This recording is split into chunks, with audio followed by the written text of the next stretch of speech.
रियासत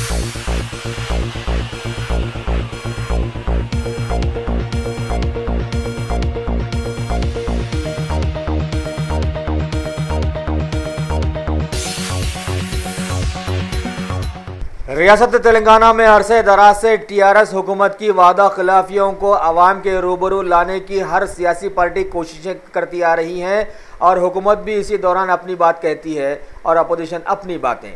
इसी तरह 3 साल बीत गए हैं और अब दोबारा इलेक्शन करीब आ गए हैं। इस मौके पर हमारे IND टुडे के नुमाइंदे शहबाज बाबा ने टीआरएस की तहरीक तेलंगाना को अलहदा बनाने वाली कांग्रेस पार्टी के तेलंगाना के सदर कैप्टन उत्तम कुमार रेड्डी से दोबदो बातचीत की और उन्होंने ख़ास तौर पर मुसलमानों के 12% तहफ़्फ़ुज़ात के मुद्दे को मौज़ूए बहस बनाते हुए बताया कि वज़ीर आला ने हुकूमत बनाने से पहले 4 महीनों के अंदर मुसलमानों के लिए 12% तहफ़्फ़ुज़ात रुबे अमल लाने का वादा किया था।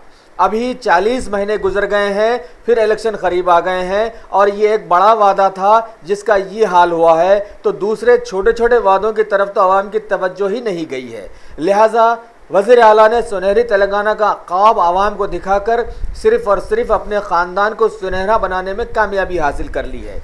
आगे तेलंगाना प्रदेश कांग्रेस कमेटी के सदर ने आवाम को ये इत्तला भी दी कि पार्टी की जानिब से टीआरएस हुकूमत पर दबाव डालने के लिए मुसलमानों के 12% तहफ़्फ़ुज़ात की तायद में इलाके चार मीनार से गांधी भवन तक कांग्रेस पार्टी ने कल की तारीख में एक अज़ीमुशान रैली का एहतमाम किया है। उन्होंने ख़ास तौर पर मुसलमानों से गुजारिश की कि सभी इस रैली में शरीक होकर इसे कामयाब बनाएं।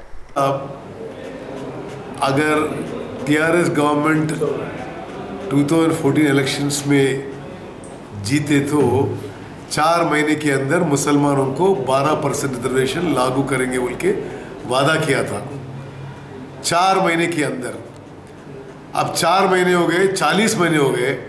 अब असेंबली में केसीआर साहब बात कर रहे हैं कि मोदी के प्राइम मिनिस्टर मोदी साहब के पास भेजा है, अगर वो नहीं देंगे तो सुप्रीम कोर्ट जाएंगे।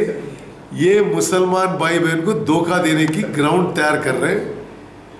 अगर केसीआर साहब 12% रिजर्वेशन लागू नहीं कर पाएंगे तो उनको मुसलमानों को वोट पूछने का हक नहीं है। ये हम कांग्रेस पार्टी बताना चाहते हैं।